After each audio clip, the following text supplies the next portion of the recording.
अस्सलाम वालेकुम रहमतुल्लाह। उम्मीद है आप सब खैरियत से होंगे। मैं ताहा मुनीब आपके साथ हम पहली मरतबा एक तजुर्बा करने जा रहे हैं। हम चाह रहे थे कि कोई गपशप करते हैं और ऑनलाइन यानी लाइव थोड़ी सी करते हैं। लाइव तो नहीं, खैर ये रिकॉर्डेड है। और हमारा आज का टॉपिक जो है वो कोरोना की वैक्सीन से मुतालिक। और मेरे दाईं तरफ मौजूद है ज़मान सैफ, बड़ी मशहूर व मारूफ हस्ती हैं, ट्रेनर भी हैं, कैमरामैन भी हैं और इस तरह की काफ़ी सारी चीज़ें जो है ना वो थ्योरीज एक्सपर्ट भी हैं। मेरी राइट साइड पे मौजूद है अब्दुल्ला भाई, ये भी बड़ी मशहूर और मारूफ हस्ती हैं, ब्लॉगर हैं और बहुत कुछ हैं। बाकी सारा कुछ ठीक है। अपनी साइड ठीक कर ले, राइट को लेफ्ट और लेफ्ट को राइट कर ले। मैंने क्या कहा? मुझे राइट साइड पे बिठा दिया आपने। अच्छा सॉरी, ये ज़मान भाई राइट साइड पे हैं और अब्दुल्ला भाई जो है वो मेरी लेफ्ट साइड पे, दाएं तरफ और बाएं तरफ। इनकी डायमेंशन थोड़ी हिली हुई है। इतनी भी नहीं हिली यार। कोई नहीं, वैक्सीन के बाद जो असर होना था, चिप जो लग गई है तो उसका असर तो होना था। चलो जी, हमारा जो आज का टॉपिक है वो हम चाह रहे थे कि गपशप थोड़ी सी करें हम वैक्सीन के ऊपर। तो मैं अब्दुल्ला भाई और मैं हम इकट्ठे गए थे, हमारे साथ अजमल भाई भी थे। हम मतलब हफ्ता 10 दिन हमें हो गए हैं एक्सपो सेंटर में लाहौर में वैक्सीन का जो है ना वो वैक्सीन लगाई जा रही है गवर्नमेंट ऑफ पंजाब की तरफ से लाहौरियों के लिए।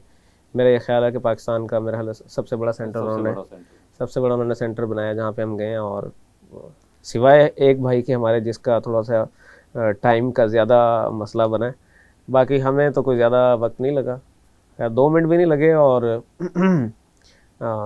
वो 2 घंटे भी नहीं लगे, बस दरमियाना सा था। और इंतज़ामात वहाँ पे बड़े अच्छे थे और जो वहाँ पे गाइड किया जा रहा था वो भी बहुत अच्छा था। 3 से 4 स्टेप्स होते हैं। सबसे पहले जाके आप अपनी एंट्री करवाते हैं, उसके बाद आप वो पेपर आपको देते हैं, उस पेपर के बिहाफ पे आपका बीपी चेक होता है, आपका टेम्परेचर चेक होता है और जो चौथा स्टेप है उस पे जाके आपको वैक्सीन लगती है और वैक्सीन के बाद आपने एग्ज़िट करना होता है। तो ये हमारा तजुर्बा था, मेरा तजुर्बा था, साथ अब्दुल्ला भी थे। तो इस पर बहुत सारी कॉन्स्पिरेसीज भी चल रही हैं, बहुत सारी सियासी थेरियाँ भी चल रही हैं। तो बात करते हैं, तजुर्बात अपने अपने शेयर करें, अब्दुल्ला भाई भी और ज़मान भाई भी। आपने लगवा ली? मैंने लगवा ली है। आप बताएं ज़रा क्या कैसे रही? तो लगवाने के बाद कोई मतलब बल्ब शलब जल रहा था, लाइट मकनातीस वगैरह चेक किया लगा के? मैं सोच रहा हूँ कि घर का सारा निज़ाम जो है ना वो अपने इस बाजू के साथ कनेक्ट कर दूँ। वैसे लोड शेडिंग तो चल रही है। हाँ खैर ये शुगल अपनी जगह पे, लेकिन ये है कि ज़्यादा टाइम नहीं लगा। एक्सपो सेंटर में चूँकि स्टाफ भी है, 3 शिफ्टें भी चल रही होती हैं। मैंने जब किया था, हम ऑफिस से फ्री होके मैं गया था रात 10 बजे के करीब, 10 साढ़े 10 बजे। उसमें यह है कि 9 से लेकर 11 तक रश होता है, लेकिन इतना नहीं होता कि जो आपको डिले की तरफ लेके जाए। तो हार्डली 8 से 10 मिनट लगे। मैंने सुना था कि वो हॉल नंबर 1, 2 और 3 के अंदर लगाते हैं, लेकिन ये है कि जब जिस दिन मैं गया हूँ उस दिन उन्होंने उन हॉल्स के परली साइड पे पंडाल लगाया हुआ था, वहाँ पे उन्होंने सिस्टम बनाया हुआ था वेटिंग का भी, और उसके अंदर एक और हॉल था, वहाँ पे डेस्क लगे हुए थे जहाँ पे एंट्रीज़ वगैरह हो रही थी। तो मेरा तो मैसेज हुआ था, मैं साथ अपनी वालदा को लेके गया हुआ था, उनका मैसेज नहीं किया हुआ था। तो उन्होंने कहा कि आप मैसेज करें इधर ही बैठ के, ताकि सर्टिफिकेट इशू नहीं होगा। अगर आप वैक्सीन लगवा भी लेंगे तो ये ज़रूरी है कि अगर आप मैसेज कर दें फौरी मैसेज आ जाएगा। तो मेरे ख्याल में हार्डली कोई 2 से 3 मिनट लगे होंगे कि मैंने मैसेज किया है। विद इन अ सेकेंड्स मुझे वालदा वाले ID कार्ड का कोड रिसीव हुआ है, मैंने उनको कोड दिया, उन्होंने प्रिंट आउट दिया है। उसके बाद हम सिर्फ गए हैं जो वैक्सीनेशन हॉल है वहाँ तक, वहाँ पे हमें लगे हैं तकरीबन 10 मिनट। वो भी इस वजह से कि शिफ्ट चेंज हो रही थी, वो शिफ्ट की चेंजिंग की वजह से टाइम हमें बाहर वेट करना पड़ा हॉल के। जैसे ही शिफ्ट चेंज हुई है उन्होंने हमें गो हेड दिया है, हम हॉल के अंदर गए हैं और वहाँ पे भी कोई हार्डली 3 से 4 मिनट और टेम्परेचर चेक, फिर वही आगे प्रोसेस जो है कि BP और आगे वैक्सीनेशन, दैट्स इट। ये है सारा मामला। बड़ा अच्छा। वही मैं बात करने लगा हूँ कि उन्होंने बड़ा अच्छा इंतज़ाम किया है, लेकिन आवाम वहाँ पे वैक्सीन लगवाने नहीं जा रही। वो एक दिन जब कौम गई है तो उस दिन हमारे वो भाई साहब चले गए, तो जिनको 2 घंटे लग गए, लेकिन आवाम जो है वो नहीं जा रही। उसकी वजह यह है कि आवाम के जहन में कुछ तहफ़्फ़ुज़ात हैं वैक्सीन वैसे जा भी रहे हैं बड़ी तादाद में, बहुत बड़ी तादाद में जा रहे हैं, लेकिन पाकिस्तान की आबादी जितनी आबादी है उस हिसाब से देखा जाए, अब लाहौर में उन्होंने एक तो मजीद सेंटर्स का भी एक्सपो सेंटर है, उस पर कज़ाफ़ी स्टेडियम का जो है उन्होंने सेंटर बना दिया, कज़ाफ़ी और भी कई जगहों पे सेंटर बने हुए हैं। कज़ाफ़ी को तो पता चला है कि वो वॉक थ्रू कर दिया उन्होंने, ड्राइव थ्रू। अच्छा, यानी गाड़ी के अंदर आप बैठे पता चल रहा था कि ये शायद किया भी है, तो जो जाएगा कज़ाफ़ी वो उनको पता चलेगा, लेकिन वो बता रहे थे कि कज़ाफ़ी वाला सेंटर जो है इन्होंने ड्राइव थ्रू कर दिया है कि आप गुजरते जाएं, वहाँ पे ही उन्होंने कुछ सिस्टम ऐसा बनाया है कि आप जाएं और अपना ये सारा प्रोसीजर करें और अगले एंड से बाहर आ जाएं। अब ये तो जाके देखना पड़ेगा, जब जिसको लगवानी है वो जाके देखे और फिर बताए। हम तो लगवा चुके हैं। तो जो आवाम जा नहीं रही, अगर उनसे पूछें तो वो उनकी बातें वो सारी यही हैं कि ये जो वैक्सीन है ये या तो ये आपकी बीमारी का बायस बनेगी, उसमें बहुत सारी मज़ाहिया बातें भी शामिल हैं, लेकिन जो सीरियस 2 साल वाली गल चल, 2 साल वाली भी 4 साल बात चल रही है कि 2 साल बाद सारे के सारे मर जाएंगे। उसमें तो आपके सराइकी की एक बड़ी ज़बरदस्त ऑडियो भी वायरल हुई थी। अच्छा, जो कि मेरी बीवी को वैक्सीन लगवाने ले जाओ। अच्छा, कन्फर्म है। तो ये चीज़ भी है। इसके साथ जो पाकिस्तानियों का, बल्कि हमारे इस हित्ते का जो सबसे बड़ा मसला है ना, कि बांझ हो जाएंगे, बच्चे पैदा करने की सलाहियत से मरहूम हो जाएंगे। कि कोई भी जब कोई इस तरह की वैक्सीन आती है तो उसके ऊपर ये शोशा छोड़ा जाता है। ये हमेशा से चलता है, हमेशा पोलियो के बारे में भी यही। तो ये भी एक चीज़ चल रही है, बांझ हो जाएंगे। फिर एक बहुत बड़ा था कि कोई बिल गेट्स साहब जो है ना वो चिप लगा रहे हैं, तो वो ये पता नहीं कैसे कि एक माया की सूरत में आपको वैक्सीन लग रही है और वो चिप में कैसे बदलेगी। तो ये भी एक थी सूरत हाल। हमारे बड़े जीनियस लोग हैं जो ये सोच रहे हैं, क्योंकि वो आपको पता है इनोवेशंस में हमारे लोग सबसे ज़्यादा क्लॉटिंग का था इशू, ये कुछ देखने को मिला था। क्लॉटिंग वाली बात तो वो इंडिया ने डोनेट की थी, जो साउथ अफ्रीका ने वापस की थी उनको, और उन्होंने अफगानिस्तान को डोनेट कर दी, और वहाँ पे मेरा ख्याल है वो एक्सपायर्ड थी या क्या इशू था। अब इंडियन वैक्सीन, ये अगेन ये भी एक डिबेटेबल चीज़ है कि वो साउथ अफ्रीका ने भी इसलिए वापस कर दी कि उनका कोई फ़ायदा नहीं हो रहा था। फिर अफगानिस्तान में उन्होंने डोनेट की, उसमें ये चीज़ सामने आई थी कि कार्डियक अरेस्ट यानी हार्ट अटैक्स हो रहे हैं, जो कोई सीनियर जो सिटीजन है वो जब लगवाते हैं, और उनमें से कुछ लोगों की अमवात भी हुई हैं। तो ये अगर अफगानिस्तान तक की बात करें और इंडियन वैक्सीन की बात करें तो ये बात किसी हद तक सही हो सकती है मेरा ख्याल का बिलोमूम। दीगर वैक्सीन के साथ इस तरह की सुनिए बहुत कम केसेस इस तरह के देखने को मिले। तो बाकी जो बांझ वाला है या फिर इसको ये चल रहा है बांझ का कि आप बच्चा पैदा करने की सलाहियत से महरूम हो जाएंगे, बांझ हो जाएंगे, तो उस पे एक इंडियन डॉक्टर ने कहा कि उससे पूछा गया बड़ी मजे की बात क्या वाकई जो ये वैक्सीन जो है आपको बांझ कर देगी, तो उसने कहा कि वायरस को बांझ करेगी, इंसान को नहीं करेगी। तो जो वायरस हैं वो तो बांझ हो जाएंगे, इसके साथ जो इंसान है वो बच जाएंगे। इसके कुछ बंदे भी वायरस होंगे ने उनको अलबत्ता मसला हो सकता है कोई। असल तहावी मसला इसमें ये जो हमारे जहनों के अंदर बात बैठी हुई है ना कि हम हर चीज को ही उसमें परखने लग जाते हैं, इसमें कुछ साजिश हो सकती है। जो यहूदी साजिश वाला जो अंसर है वो हमारे जहनों में बैठा और उसी को लेके चलते हैं, और उसी के बुनियाद पे ये सारी जो थेरीज होती हैं ये पनपती हैं। जो साफ सुथरी बात होगी, स्टेट की तरफ से होगी, गवर्नमेंट की तरफ से होगी, इंटरनेशनल इदारों की तरफ से होगी, वो बात हमें समझ नहीं आएगी। हमारा ये मसला है। अच्छा, जो कोई वो कहीं किसी वो कुछ यूट्यूब चैनल्स की भी मुसीबत है बड़ी, बिल्कुल, अपने व्यूज़ लेने के लिए, ठीक है, अपने वॉच टाइम लेने के लिए वो ऐसी कहानियाँ छोड़ते हैं। ख़ास तौर पे जो सबसे बड़ा बेहकीकता चैनल है, मैं नाम भी ले लेता हूँ, हकीकत टीवी का। आज भी एक दोस्त ने मुझे वीडियो सेंड की है और उसने लिखा है जी इस वीडियो के बारे में आपका क्या ख्याल है। मैंने जैसे ही उस पर क्लिक किया ना, आगे हकीकत टीवी था, मैंने वहीं से बैक किया और मैंने उसको ऑडियो भेजी है। मैं कहा भाई इस चैनल को मैं चैनल मानता ही नहीं हूँ और इस पे मैं कोई तबसरा भी नहीं करना चाहता। तो हकीकत तो एक मिसाल, हकीकत टीवी, ऐसे बेशुमार जो है ना वो चैनल्स भरे पड़े हैं जो सिर्फ कहानियाँ छोड़ते हैं बैठ के, ठीक है, और जिनका हकीकत से कोई लेना देना नहीं होता, सिर्फ व्यूज़ के लिए। अच्छा, और बाकी हमारे ज़्यादा लोग जो अहबाब हैं वो उन्हीं चीज़ को बतौर रेफरेंस, यहाँ मैं हुकूमत से भी मतलब मैं रिक्वेस्ट करना चाहूँगा कि ऐसे लोगों पे चेक को लगाएं, कोई चेक एंड बैलेंस की पॉलिसी हो, जो बंदा जो मर्जी उठा के बात कर दे और उसका जो असर हो वो उस पर कोई पूछने वाले नहीं है, कोई बताने ये वाले सिर्फ नहीं है। इसमें हम वैक्सीन को डिस्कस करने बैठे हैं, ये सिर्फ वैक्सीन पे नहीं है, यूट्यूबर्स ने हर इशू पे बिल्कुल लेटेस्ट इशू जो हुआ फिलिस्तीन का और इसराइल का, इस पे भी उन्होंने कहा जी पाकिस्तान आर्मी ने ये कर दिया, वहां पहुंच गए तो पाकिस्तान को ये कर दिया। तो हर इशू में ये अपने व्यूज लेने के लिए कौम को एक हिजाब में मुब्तला कर देते हैं, झूठी खबरें फैलाते हैं और ये इसका बाकायदा कोई सदेबाब होना चाहिए गवर्नमेंट की तरफ से, इस पे एक्शन लिया जाना चाहिए। जितने भी ये यूट्यूबर्स हैं इनका कोई चेक एंड बैलेंस बिल्कुल होना चाहिए। उठा के तो आसमान पे ले जाते हैं, बिल्कुल सही आसमान से बात। उठा के जमीन पे पड़ा। दूसरा हम बात कर रहे हैं ना कि वैक्सीन पे अभी तक लोग तो कोरोना को सीरियस नहीं मानते। हाँ, उससे अगली बात, यानी सबसे उससे पहली बात अगला है। स्टेज है, वैक्सीन अगली स्टेज है, वैक्सीन अगला स्टेज है। बिल्कुल। लोग कोरोना को नहीं दुरुस्त कह रहे हैं अभी तक, नहीं जी ये है ही। इस हवाले से मैं आपको बताता चलूँ, ये तो चलो आप बात कर रहे हैं ना कि जो पढ़े लिखे लोग नहीं हैं, अच्छे खासे एजुकेटेड लोग, वो ये बात कर रहे हैं कि जी ये यहूदियों की साजिश है, ये हो ही नहीं सकता, ये जो भी है ये ना बस हमें गुमराह किया जा रहा है, ये हमें ना पोलियो की तरह हर घर में जाके ना ये लोग इंजेक्शन लगाने शुरू कर देंगे, ये नुकसानदेह है। मतलब आप यहाँ देखें, यहाँ पे तालीम का मसला नहीं है, यहाँ पे शऊर का मसला है।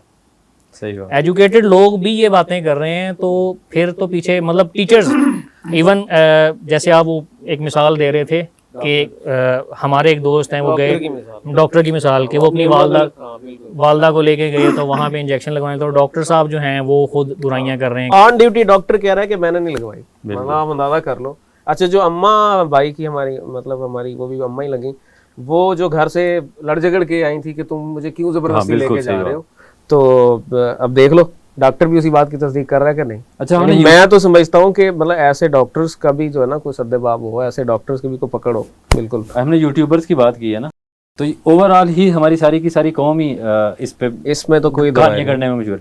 अच्छा, वो जी पाकिस्तान एयरफोर्स की तरफ से नोटिफिकेशन आ गया कि हम उसकी क्या हकीकत है मैं नहीं चाहता, वो भी बिल्कुल फेक निकला। अच्छा, ठीक है, ये फलां ने कह दिया, ये फलां मुफ्ती ने कोई कह नोबेल दिया, प्राइज किसी बंदे का था उसको मिला, उसके बारे में बात चल रही थी, वो भी फेक थी। फेक हाँ थी। जी, वो एयरफोर्स वाला तो मुझे कई लोगों ने भेजा कि आप कह रहे थे कि जी ये देखें एयरफोर्स तो खुद नहीं लगवा रही। हाँ, सारे ही लगवा रहे हैं, पुलिस भी लगवा रही है, वो आर्मी भी लगवा रही है। डॉक्टर यास्मीन की एक ऑडियो थी, एक वीडियो थी, वो एडिट करके प्ले मतलब वायरल हुई ना कि देखो जी मैं तो नहीं लगवाऊंगी।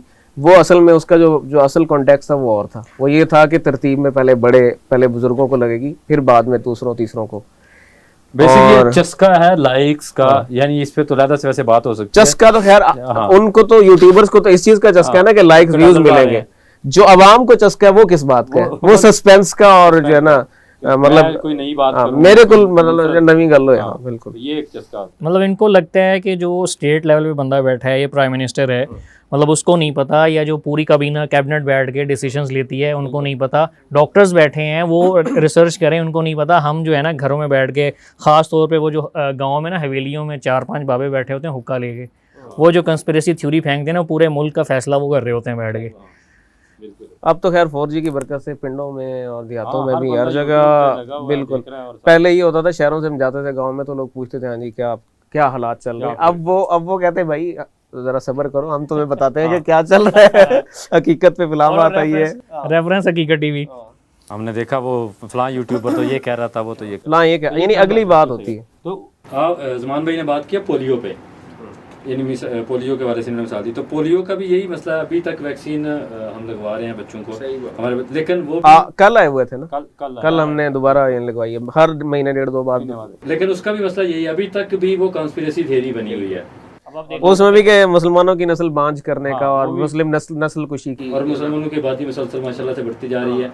बिल्कुल बिल्कुल ऐसे हर जगह पे। अब आप और उसको आप देखें अरसा कितना हो गया पोलियो को, मतलब दुनिया में कई मुल्क जो है पोलियो फ्री हो गए, हम कई कहाँ तकरीबन सब हो गए सिवाय अफ्रीका के 2-4 मुल्कों के, और हमारे हमें एयरपोर्ट पे रोक लेते हैं, तुम पाकिस्तानी चलो जाओ वहां से। मतलब हमारी वही बहस चल रही है कि जी ये मसला है, ये यहूदियों की साजिश है, मतलब हम इस चीज़ों से पता नहीं किस दिन बाहर निकलेंगे। जिन यहूदियों को गालियां देते हैं सारा दिन और उनकी साजिशें करते रहते हैं बैठ के यहाँ पे, उन्होंने अपने मुल्क को जो है उनको मास्क फ्री कर दिया, बिल्कुल, क्योंकि वैक्सीन सबको लग गई है, बिल्कुल वैक्सीन होने से। और पाकिस्तान में कल मैं देख रहा था अभी तक 1 करोड़ लोगों को लगी है, जबकि हमारी आबादी 22 करोड़ है, तो उसकी वजह। अच्छा, फिर इसमें जो करप्शन का फैक्टर आ गया वही आ गया कि पैसे दे के, जो पहले जिस तरह चलती रही कि आपको हम 8,000 पे दे रहे हैं, आप हमारे नाम की एंट्री कर दें, हम वैक्सीन नहीं लगवाएंगे लेकिन हमारी एंट्री कर दें, ये पैसे पकड़ लें।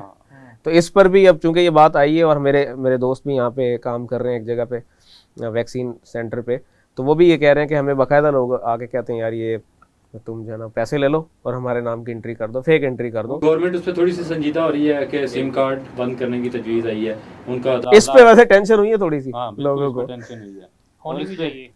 और भी कई जगहों पे दाखिला बंद करने की तजवीज़ आ रही है, तो इसलिए वो लोग जाके अब कह रहे हैं यार पैसे ले लो। और हाँ कि अब तो जब मजबूरी बन गई है ना, अब तो उसके बगैर गुजारा नहीं होगा। अच्छा, वो भी जाके वैक्सीन लगवाने की बात कोई नहीं कर रहा, वो ये कह रहे हैं जाके कि जी 8,000 ले लो, वैक्सीन नहीं लगवानी। मतलब हद नहीं है यार, मतलब सही बात है। असल में मैं समझता हूँ कि हमारा जो जिस माशरे में हम रहते हैं और जिस मुल्क में हम रहते हैं वो एक मजहबी माशरा है और मजहबी हमारा मुल्क है। हमारे मुल्क के अंदर आवाम किसी की नहीं मानती, किसी सियासतदान को नहीं मानेगी, किसी बड़े को नहीं मानेगी, वो मानेगी मौलवी को, उलमा को मानती है। उनकी हर बात को माना जाता है, वो गलत है वो सही है, वो हर चीज़ को माना जाता है। तो इसमें से बहुत बड़ा किरदार उलमा इकराम को अदा करने की सबसे बड़ा किरदार। ज़रूरी है कि वो उनको चाहिए कि वो अवेयर भी करें, लोगों को शऊर भी दें इस बात पे, और मोटिवेट भी करना चाहिए उनको। बात यह है कि ये कोई छोटा मसला नहीं है। मौलाना तारिक जमील जो है ना इस हवाले से बेहतरीन है, उन्होंने मतलब खुद भी लगवाई है और उनको कोविड भी हुआ था, ठीक है, और उन्होंने उस पर भी वीडियो बनाई थी कि मैं कैसे इस अजाब से गुजरा हूँ, और जिन जिनको हुआ उन्होंने इस पे अपने एक्सपीरियंस जो है ना वो, खैर बहुत सारे ऐसे थे जिनको हुआ भी वो फिर भी नहीं माने, यानी फिर भी अब पिछले दिनों जब शुरू में मामला बना था बहुत सारे उलमा इसका निशाना बने, शिकार हुए, कुछ की जाने गई, उस पर भी बहुत सारे लोग मानने को तैयार नहीं थे कि कोविड की वजह से गए हैं या किस वजह से गए हैं। जनाजों में उसी तरह से जनाजों में भी उसी तरह का मामला रहा, बिल्कुल। अच्छा, वो इसको ना कैजुअल लेते हैं कि जी मरना तो है ही, ये अल्लाह ताला की तरफ से है, जब जान जानी तो हम वैक्सीन क्यों लगवाएं। मतलब अजीब वो। अगर ये बात हो तो फिर तो इलाज के बारे में अहादीस भी मौजूद है कि तुम इलाज मतलब करो, तुम एहतियात भी करो, इलाज भी करो, सिर्फ दुआ से काम नहीं होता, दवा भी करनी पड़ती है। सारे ना तिब्ब नबी और हिकमत, हम सारे जब भी बैठते हैं कहीं भी बात होती है जी मुल्क तबाह हो गया, ये कोविड ने, लॉकडाउन ने हमें पता नहीं कितना पीछे जो है ना वो धकेल दिया, बिजनेसेस को इफेक्ट किया, सारा कुछ हुआ, लेकिन गवर्नमेंट कह रही है कि भाई वैक्सीन लगवाओ ताकि हम अमूल की जिंदगी की तरफ वापस बिल्कुल रूटीन में, रूटीन पे वापस आते हैं, लेकिन उस पर तैयारी नहीं है कि हम खुद ही पीछे नहीं जाना चाहते, रूटीन पे वापस नहीं। अब एक रास्ता मिला है ना, चलो कम अज कम, जैसे इसराइल की आपने मिसाल दी, ऐसे और भी बहुत सारे ममालिक हैं जहाँ पे उन्होंने मतलब संजीदा होकर इस पे काम किया, और चाइना सबसे बड़ी मिसाल है। मतलब वुहान जो सेंटर बना जहाँ से चीज़ें मतलब ये वायरस निकला, वो उन्होंने चाइना को फ्री किया उससे। फिर अगेन अभी एक और डिबेट चल रही है कि ये जी कौन सी वैक्सीन अच्छी वाली है, ठीक है, और कौन सी वैक्सीन जो है वो ऑथेंटिक है, ठीक है, इस पर अब डिबेट चल रही है। जी चाइना वाली ठीक नहीं है, रूस अमेरिका कह रहे हैं चाइना की ठीक नहीं है, अमेरिका वाले कह रहे हैं रूस की ठीक नहीं है, रूस कह रहा है अमेरिका की ठीक नहीं है। अच्छा, मुख्तलिफ मुल्कों में भी ये बात चल रही है कि हम किसकी रियासतों की सतह पे एक ये इशू है। दूसरा एक हमारा एक तबका वो है जो बिल्कुल से सिरे से वैक्सीन का इनकार करता है, दूसरा तबका वो है जो कहता है कि अच्छा ये वाली सही नहीं है, दूसरी वाली सही है। वो वैक्सीन को तो मानते हैं लेकिन उसकी जो बनाने वाले लोग हैं उनको नहीं मानते। मेरा तो ख्याल है जो गवर्नमेंट दे रही है आपको फ्री में दे रही है, ठीक है, आप लगवाएं और उससे मौके से फ़ायदा उठाएं। बाकी जहाँ कहीं मजबूरी है बाहर जाने की तो उसके लिए प्राइवेट कुछ मेरा ख्याल लैब्स हैं जो लगा रही हैं, मुझे कंफर्म नहीं है। को इस पे करना चाहिए अवाम में। मुझे बहुत सारे लोगों के कि लाहौर से फाइजर मिल रही है कि नहीं मिल रही, फलां मिल रही है कि नहीं मिल रही, तो रियासत को इस पे करना चाहिए। जो लोग बाहर जाना चाहते हैं, सऊदीया वगैरह में मुलाजमत के लिए जाना चाहते हैं, उनकी ज़रूरत है, या एयरपोर्ट्स पे कुछ इस तरह का मामला किया ये इंफॉर्मेशन का जो है ना वो अमल भी सही होना। मेरा तो ख्याल है मतलब हर एंट्री एग्जिट के पॉइंट्स जो है ना वो वेल नोन है, पता है सबको। मतलब जो आप बस अड्डों से निकल सकते हैं एक शहर से दूसरे शहर ट्रैवल करने के लिए, आप रेलवे के जरिए निकल सकते हैं एक स्टेशन से दूसरे स्टेशन पे, आप एयरपोर्ट के जरिए एक जगह से दूसरे शहर जाते हैं। अगर एंट्री और एग्जिट के पॉइंट्स पे अगर वैक्सीन लगना शुरू हो जाए, मेरा ख्याल है वो बहुत सारे लोग जो है ना वहाँ से भी कवर हो जाएंगे। आप फिर भाग भी कोई नहीं सकेगा। जो आ रहे हैं बाहर किसी मुल्क से आ रहे हैं तो उनको भी लग रही है वैक्सीन, जो जा रहे हैं उनको भी लग रही है, और विद इन आपके मुल्क के अंदर जो आपकी डोमेस्टिक जो है ना वो ट्रैवलिंग जो हो रही है अगर उस पर भी चेक्स होंगी तो वो मेरा ख्याल है बहुत बड़ी तादाद हमारी इससे भी निकल सकती है। कम अज कम जिसने सफर करना है वो तो पकड़ा जाएगा, वो तो नहीं पास। कोशिश करेंगे तो ही हम किसी बेहतर अमल की तरफ जा सकेंगे। और इससे कम अज़ कम जो है ना वो जो नहीं लगवाना चाह रहे ना वो लगवा भी लेंगे, रिकॉर्ड में भी चीज़ आ जाएगी। और ये चीज़ इसमें क्योंकि बात जो बिज़नेस की हम करते हैं ना कि बिज़नेस इफेक्ट हुआ है पिछले साल में, सिर्फ बिजनेस नहीं हुआ, हर चीज़ इफेक्ट हुई है भाई। मतलब बच्चों की लाइफ, तालीम डिस्टर्ब, बिजनेस डिस्टर्ब, हर चीज़ तो हुई है डिस्टर्ब, हर बंदा इफेक्ट हुआ उससे, हर बंदा मुतासिर हुआ। तो आखिर में मैं को बात कर लेता हूँ, सारे एक एक बात कर लेते हैं। मेरा ये ख्याल है कि हमें इस सोच में नहीं पढ़ना चाहिए, क्या है ये साजिशी थेरियों में नहीं पढ़ना चाहिए। गवर्नमेंट एक मौका दे रही है तो उससे हम फ़ायदा उठाएं और जल्द अज जल्द हम वैक्सीन खुद भी लगवाएं और अपने जो हमारे वालिदैन हैं, हमारी कम्युनिटी के, हमारे ऑफिस के जो भी लोग कोई जिनको अभी तक खदशात है उनके खदशात, उनके मसले मसाइल क्लियर करके उनको भी आप जो है ना वैक्सीन सेंटर की तरफ लेकर जाएं। बिल्कुल सही बात है। मैं आपकी बात को आगे बढ़ाते हुए मैंने अपने वालिदैन को भी वैक्सीन लगवाई है, खुद भी लगवाई है। और मेरा तो मौक़िफ़ ये है कि रियासत पागल नहीं है कि वो अपने लाखों शहरियों को कत्ल कर देगी या मार देगी और वो उनके खिलाफ ही कुछ साजिश करना शुरू हो जाएगी। तो रियासत जो है वो अपने शहरियों के साथ संजीदा होती है, तो और उनके साथ मुखलिस भी होती है। तो हमें रियासत के साथ चलना चाहिए और जो उन्होंने प्रोसेस शुरू किया उसके मुताबिक ही चलना चाहिए। हाँ, जैसे आपने कहा रियासत मतलब बेवकूफ़ नहीं, ज़ाहिर बात है रियासत की मिसाल ना घर के सरबराह जैसी होती है। तो कोई भी घर का सरबराह ये तो नहीं होता कि घर आके अपने ही बच्चों के ख़िलाफ़ कोई ना कोई चीज़ कर दे या मारना शुरू कर दे, या जो दवाई उसके लिए मेडिसिन नहीं फ़ायदेमंद तो वो लगवानी शुरू कर दे। तो ऐसा नहीं होता। बहरहाल ये है कि अगर तो हम लोग चाहते हैं ना कि हम रूटीन में अपने कामों की तरफ वापस आएँ, हम चाहते हैं कि हम कैफ़ेज़ में बैठ के या मतलब रेस्टोरेंट्स में बैठ के अपने दोस्तों के साथ हैंग आउट करें, तो भाई उसके लिए ज़रूरी है कि हम वैक्सीनेशंस करें और वापस उस पॉइंट्स पे जाएं। दादा जी वापस अपने मतलब पे आ गए खाने पीने पे। देखें खाना पीना जो है ना वैसे भी पार्क्स वगैरह में देखें ना, फैमिलीज़ वगैरह जाती थी, एक आउटिंग बच्चों के लिए हो जाती थी, वो नहीं कर पा रहे। पार्क्स बंद हैं, शॉपिंग मॉल्स में उस तरह से वो चीज़ नहीं है, प्ले लैंड्स बंद हैं। तो बच्चों का जो एंटरटेनमेंट का एक था कि वो चीज़ें नहीं हो रही। तो ये सारी चीज़ें डिपेंड करती हैं इस वैक्सीनेशन प्रोसेस के ऊपर।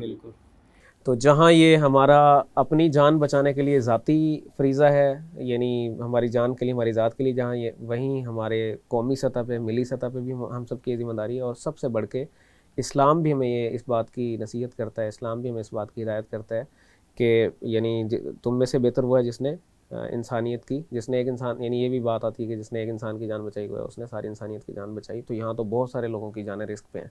तो हम ना सिर्फ अपनी जान, अपने आप को भी हलाकत में ना डालें, हम अपने आप को भी बचाएं, अपनी फैमिलीज़ को भी और अपने मुल्क को, क्योंकि ये हमारा सिर्फ कौमी मजहबी सिर्फ फ्रीज़ा नहीं है बल्कि दीनी हमारा फ्रीज़ा भी है।